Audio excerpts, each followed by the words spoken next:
Hi, everybody. Let's get started. Next program. Yes, next speaker is Luciana-san, UX designer. Luciana-san's speech theme is digital accessibility in the making. Hi, Luciana-san, how are you? Hi. I'm super happy to be here today. A bit nervous, but I'm super excited. Yeah. Okay, Luciana-san, please. Okay, I will share my screen. Okay, please. Okay, can you see my screen? Yes. Okay, no Yes. problem. Can I start? Okay, please. Yeah, okay. So hello, everyone. Thanks for having me. My talking today will be about the process of adoption of accessibility practices inside companies. So that's the name, Digital Accessibility in the Making. Before we start, I will talk a bit about me. I will introduce myself. I am Luciana. I am a UX designer and I have been working for more than 20 years. A short audio description about me. I am a Latin woman. I have middle hair, above shoulder, turning gray now, and I am a Brazilian designer based in Stockholm. I have a master's degree in social anthropology by the Stockholm University. And before that, I studied technology and digital design in Brazil. So let's talk about this work. This presentation here that I will talk today is about my journey when working at accessibility project, where I could analyze it through anthropological lenses. So I find the process of working with accessibility is quite interesting. And I decided to analyze this process through some anthropological theory. So let's start with a short story to give some context here. The year was 2021. It was a busy June preceding summer here in Stockholm. In a tech company, employees responsible for the products and services were running against time, doing their best to finish the projects and tasks before vacation. Amid the already tiring and stressful routine, another project, this time about digital accessibility, became a priority.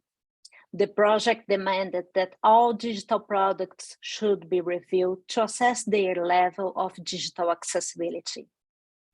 One of the employees, Meg, could not believe they need to add a new project on top of all the tasks they had already planned. She was not the only one feeling that way.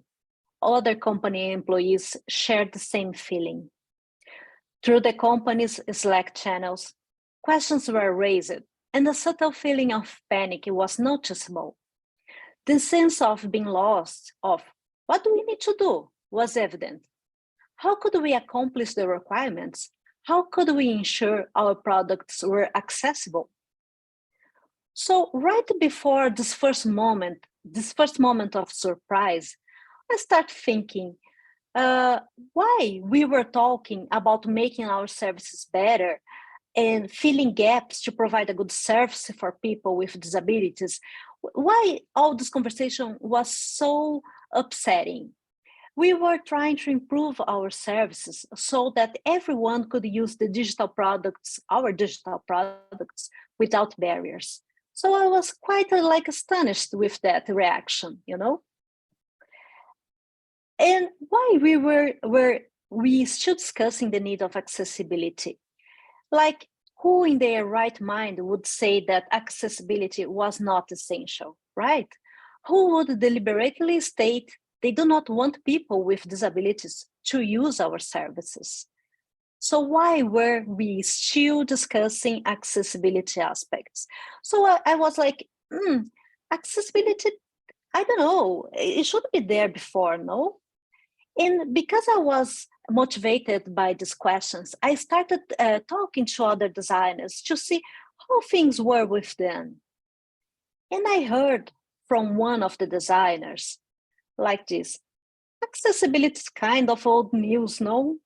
What made me feel like, oh, wait, maybe is this situation only happening to us?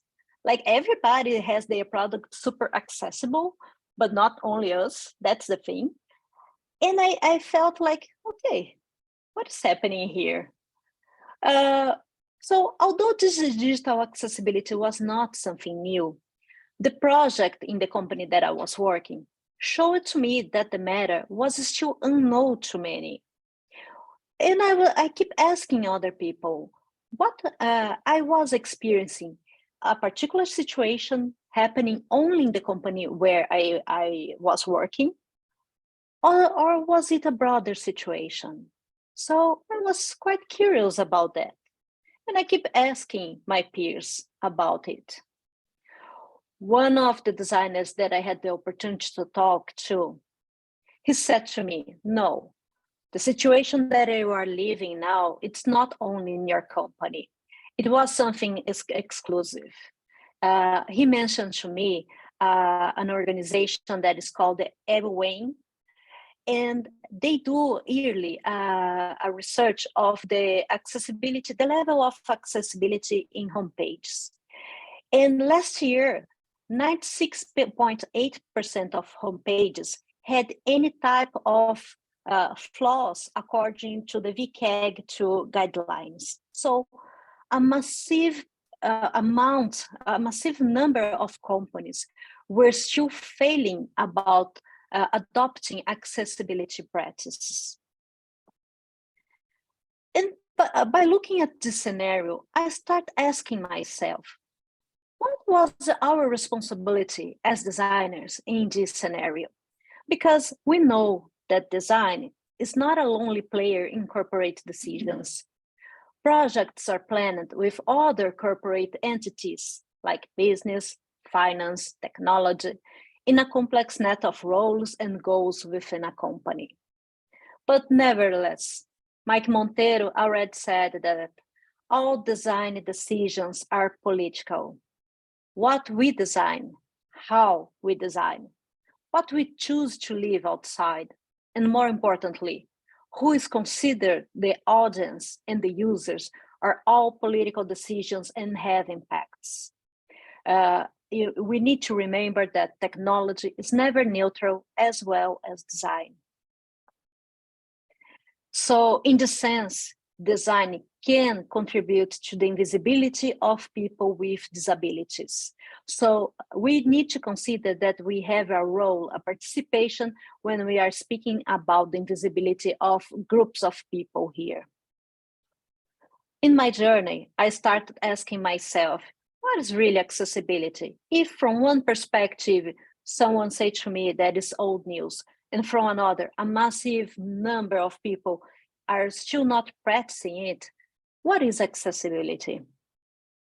And I started looking around me, and I could see that in physical world, accessibility could mean like a curb cut on the sidewalk, a beep on a pedestrian traffic light, an elevator instead of stairs, and many other examples that allow people with all abilities to be present in our society.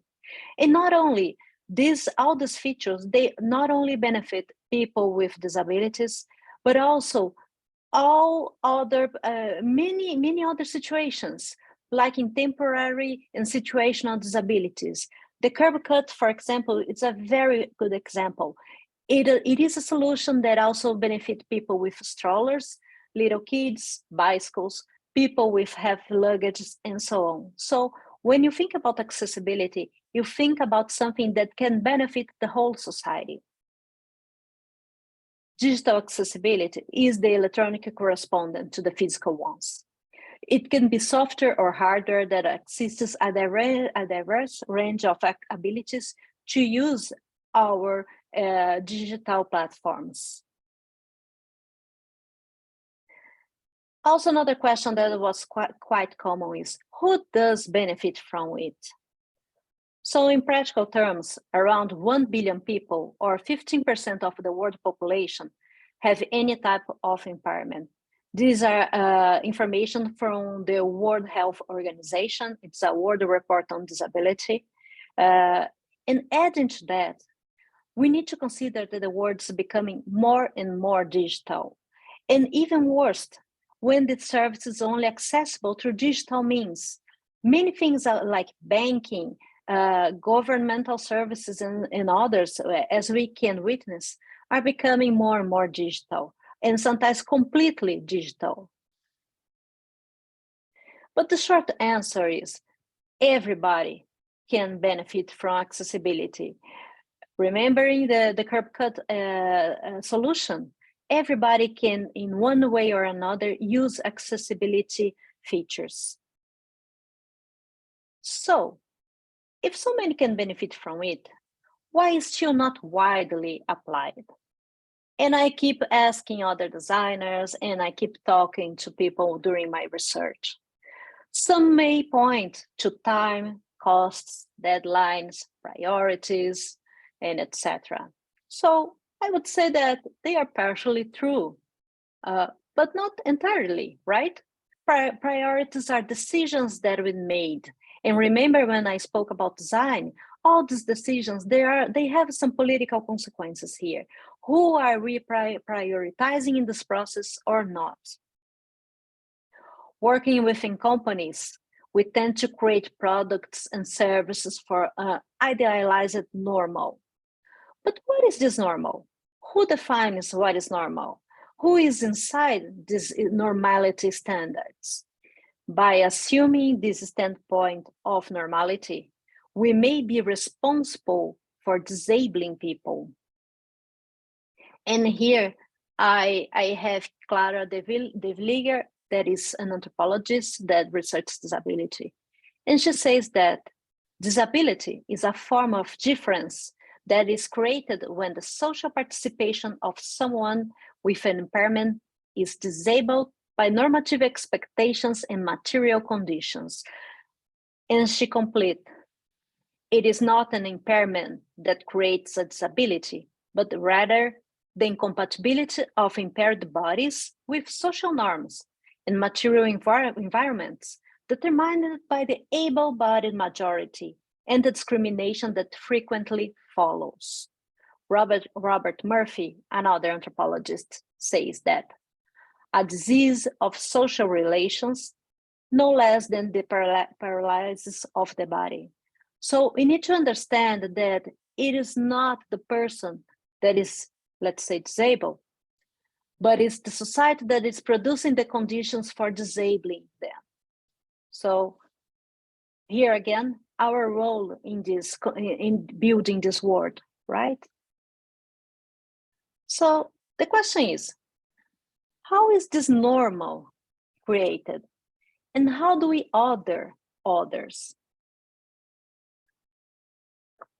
This is a concept very interesting that we have in anthropology, but we also can find this concept in other areas. The process of ordering other groups. We order groups that we find not similar to us. I'm not saying that is intentional, that is a rational decision, but we do this process because others, we see them as different. And to explain that, I will use Manuel de Landa, that is a sociologist, to explain the process of ordering here. Manuel de Landa has this theory about the assemblage theory, where he explains that we are all assemblages. We are all assemblages composed of heterogeneous parts. So de Landa here has like a military metaphor. I'm not super fan of it, but I think it's useful for us to understand his theory. So think about a knight. A knight is composed by, in this case, a man, his horse, that he considers like the biological element, his weapon and armor, that is the technological element. So this is an assemblage for him. It's a composition of heterogeneous parts. And if you get a bunch of knights here, you are going to have a larger assemblage composed of smaller ones. So even if each knight is not exactly identical to other, we can see they are quite similar, right? And if you think about an army, like our medieval army here, even if the parts of this larger assemblage, even if they have these specificities, they will resemble with each other. This army here, they will share language, habits, values, territory. They are defending one place. So we can think that they are quite similar, much more than if we compare to another army, for example. So if we think about the tech professional, it is not that different. So thinking about the knight, thinking about the tech professional here, we also have a person. This person has their computer and the other gadgets. They have the softwares, the systems. So we have here a small assemblage that is within larger assemblages here. When you think about a company, we can do the parallel with the army. We have the departments here, like legal, finance, research and development, and so on. Inside that department, you will find the different teams here, like the product teams that we have in the companies. And each product team here, they're kind of similar to one another, right? And inside the team, we are going to have our professionals like the Android developer, iOS developer, the designer, and so on. So even with their specificities, they are kind of similar. They will share same values, same goals, same languages, and so on. So the thing is, in this process, in the homogeneity that assemblage shows, it makes the assemblage more hostile against what contradicts or is not according to its norms, habits, and standards. The assemblage tends to be a super homogeneous environment. And according to Manuel de Landa, the distinction between us and them will sharpen, and any small deviation from local norms will be noticed and punished. Sounds harsh here in his words, right? It's not necessarily intentional, as I mentioned. But the thing is, when we tend to see others as not us, we tend to repel them and not accept them inside our organizations. And the problem is, these homogeneous assemblages will produce a design that reflects their own world. So imagine that all design elements in our world result from human decisions, and like that, are imbued with values that reflect the world vision of the decision maker.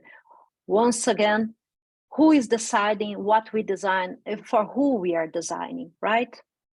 So these organizations, these assemblies, they have the capacity to shape or reinforce social, political, and economical relations. With its homogeneous background and language, an assemblage will most probably create and produce technology that reflect its own repertoire. And it's not only reflecting their own background, but they are also producing technology for people that resemble them. So how can we break this homogeneity? We need to break this homogeneity in order to introduce other elements like accessibility, like saying that we are building not only for ourselves, but we are building our products for people that maybe they are not similar to us. So introducing the new components in this assemblage, in this corporation, in this organization, is the first real task. When we start talking about changing corporate culture, we are introducing things there that wasn't there before. And at this moment, I must say, it's not going to be easy. I never heard about a company that says, oh, it was super easy to start developing things with accessibility. No, there will always be clashes, and there were clashes in the accounts that I heard about. Because at this moment, when you are adding new stuff to this culture, to this established culture, the structures will be shaking and modified by introducing new elements. But I was talking to some people, how can we make this thing a bit smoother, you know, maybe a bit easier for people that are there? And I heard some interesting accounts here. The first one, and I think that's the most important one, is a way to create closeness and to create proximity. One of the designers that I spoke to, he said to me, I searched within the company to also find people with disabilities. I managed to find 4 people, 3 deaf and 1 person with low vision. And then I brought them to this presentation. He had made a company's presentation. They talk about their experiences. One of them, a deaf woman, she gave a very touching account. She had recently lost her hearing. She has had a gradual history of losing hearing, and then it is still a very recent issue for her. She gave such a touching account, and everyone was kind of affected. It was so nice. So this designer, he was able to find some employees in the company he was working, and he could bring these people, he could bring this person to talk to the product teams he was working with. And it was a moment of creating a bridge with people that had different abilities from the majority of the developers. So it was a way of creating proximity. So I understand that not all times it's going to be possible, but I strongly recommend that when you have the possibility to bring users, to bring people that can share different experiences, this gives something very real for people that are working at the company. Another strategy that was quite shared with me is it was a way to translating accessibility language into a common language inside the company.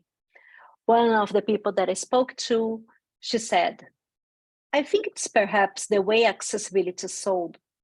We have to connect it better to the business goals. I make this parallel a lot. The designers, we have to constantly sell ourselves, connecting to the business goals. We have a lot of desired attitude. Let's do this because the user needs it. But why? What is the business motivator here? Because I think we always have to be connected with a business goal.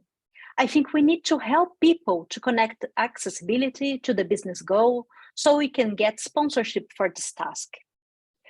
I know that's a very common argument, and I'm not against it. If you need to use it, you use it. I just want to be aware that not everything is about a mercantilist exchange. You know, when you talk about business, bottom line, we are talking about who is buying, who is paying for the service. And what do we mean by that? If people with disabilities don't have money to pay for that, they don't deserve to have accessibility, you know?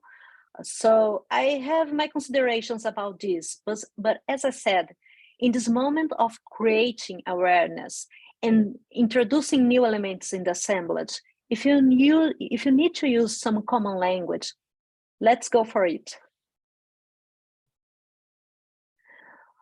Another thing that I heard a lot, because designers that fights for accessibility, they complain, things we hear daily. But no one has ever complained about it. No client has ever complained about it to us, the lack of accessibility. Others says, our user base with some type of disability must be tiny. So no, the customer who buys is not a person with limitations. Imagine that if a person with a disability will do this activity. Yeah, So there are many considerations like, oh, I'm not sure if we have people with disabilities among our users. So we heard this a lot, right? So people say, why do we, between quotes, waste time and money if we don't have people with disabilities among our users? First thing, you don't know that. You don't know if you don't have people with disabilities among your users. You don't really know about. And even if the number of users is not a big share, they still have the right to access, right? Accessibility is a human right. And in some places, some countries, it is protected by law. Like your company is going to receive fines if you are not having products according to accessibility practices. Second point is, if your product is not prepared, how people with disabilities will use it anyway. So it's that thing. Maybe I don't have any user, but of course, if they try to use, they will not be able to. So that's the point. And last but not least here, accessibility benefits everybody. Remember, again, the curb cut effect. So it's not only just for, even if it was just for a group, it was enough reason, right? But it's not. You are still benefiting others. Another strategy to add this conversation to your routine is try to share different experiences. I spoke about creating proximity, but sometimes it's good for us that are developing products to test all products with some accessibility features. For example, if we need to use our app with larger fonts to increase readability, how the interface is going to behave? How the interface is going to work with that? So this image was based on a conversation that I had with a designer, and she explained to me, oh, I made this test. And I shared with everybody there, like, oh, okay, this is how you are seeing your app, the app that you develop and work with every day.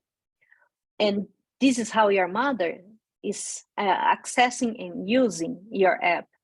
And the last one, this is how your grandmother is using your app. So is it viable? People are really using this way.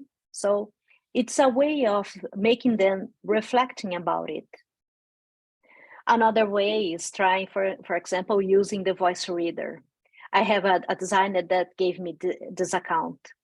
He was like, whoa, it was a slap in the face. I spent a couple of hours just to get the basics down. Android has a little tutorial. It kind of teaches you how it works. So what are the gestures, movements, and such? I made this tutorial, and then I was trying to navigate some applications. I tried our app too, and it was impossible. It was very, very difficult to navigate using the screen reader. That thing. You thank God that you don't have to use it. But this gives a very real dimension of how different the experience is. It's another universe. And that helped me a lot. It helped me a lot because every time I sit down to design a page, it is now another perspective. It's not that we are going to experience the same thing that someone, for example, with visual impairment is navigating, but gives you an idea what are the struggles they are facing. Another thing that we can do is actively break the invisibility. One designer said to me, people with disabilities are usually excluded from the process of creating and testing products. It is very common to exclude them. We talk about creating personas, but we never create a persona that needs accessibility. How is the person going to handle it? How a person who only has one arm is going to use it? So you see, like small actions that we can do in things that we regularly do on a daily basis can bring another perspectives for our process. Another action that we can do that doesn't demand much is design for them no matter what. So if we are already designing for a responsive web, Android, iOS, tablets, mobile, why can't we design for accessibility, right? If we have this on our documentation, if we go for it, developers, quality assurance analysts, they are going to see this documentation, and this is going to help them to build something that is more accessible too. So we can pay attention to color contrasts, how is going to behave the interface when we increase font sizes, how is going to be the reading order of our interface, how we are going to label the components. So all these small actions can help the whole process of building a product. Another designer said to me, go beyond VCAG. I know that VCAG is the fundamental guideline. That's the most simple thing that we need to do. But VCAG is not enough. He said to me, we reached a point where we have technical knowledge for the VCAG, but that isn't enough. It just isn't enough. Well, it is technically okay, but it didn't consider the user journey. It didn't take into account the user experience. It took only account specific technical points and technical patches for these issues. And then I start to get a little unhappy with this purely technical view. Test this page and see if this page corresponds to such accessibility items like checklists and such. And so I start to move away from the technical approach, from accessibility approach that didn't take into account the global user experience. And he had to me, he was telling me about another friend he has that is a quadriplegic graphic designer. He told me about her. She told me that she used to do design projects for people. She explained to me that she received the budget and brief by WhatsApp or Gmail that are quite accessible. She made the work, delivered the project, and her clients have never known that she was a quadriplegic person. And she did the whole project without them knowing that. And I said, this is what the real accessibility experience is, because you had a journey with your customer and at no point at all, they need to see you as different. And this, I think, is the ideal word for accessibility. Last but not least, be patient. Learning new tools and new frameworks takes time. Even more, changes in mindset and culture may take more time than just having new checklists. Many designers describe their work as an accessibility specialist as a daily fight that demands patience as changes come in small steps. It is really baby steps, micro baby steps. Fabiana, another designer that I spoke to, works in a company focused on education, and she highlighted that the baby steps was also a strategy to increase the degree of change. So coming back to the assemblage, we cannot expect that changes are going to happen overnight because it demands a whole mindset and culture change. It is more than time to realize that the structures and mechanisms that produce digital disabilities create more than barriers on apps or websites. It creates digital inequalities, and nowadays, these limitations do not restrict or act only on the digital spheres, but they can affect the whole social existence of people with disabilities. Thank you very much. Yeah, thank you very much, Luciana-san. Yes. Thank you. Thank you. Should I stop? I will stop sharing. Okay. Okay, thank you. Hi. If we have any question, post Q&A, please.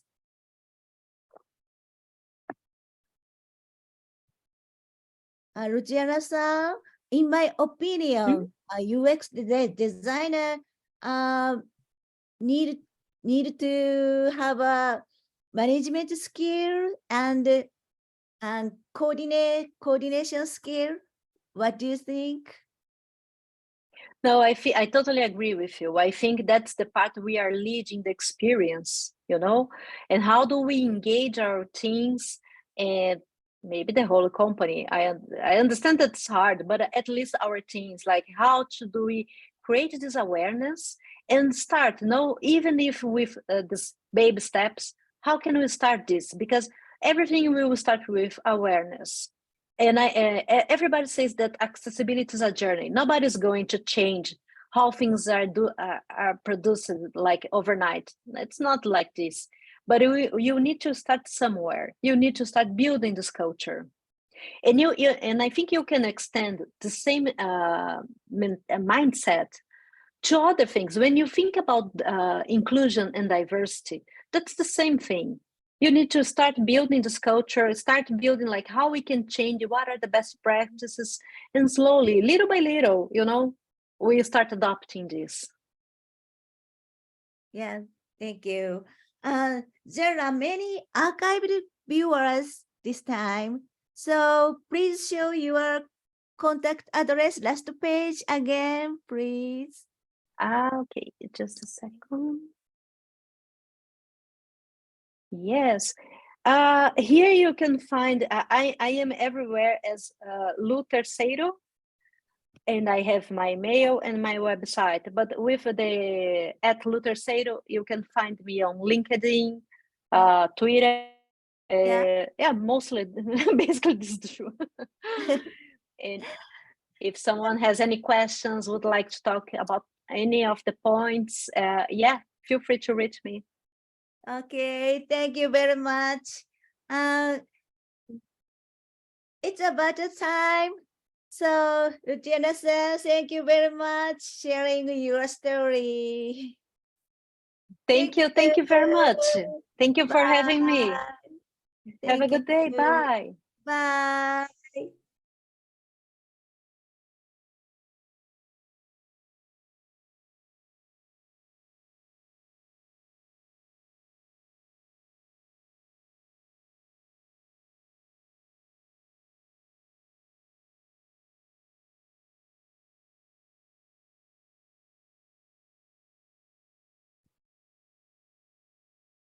So we'll start in 5 minutes.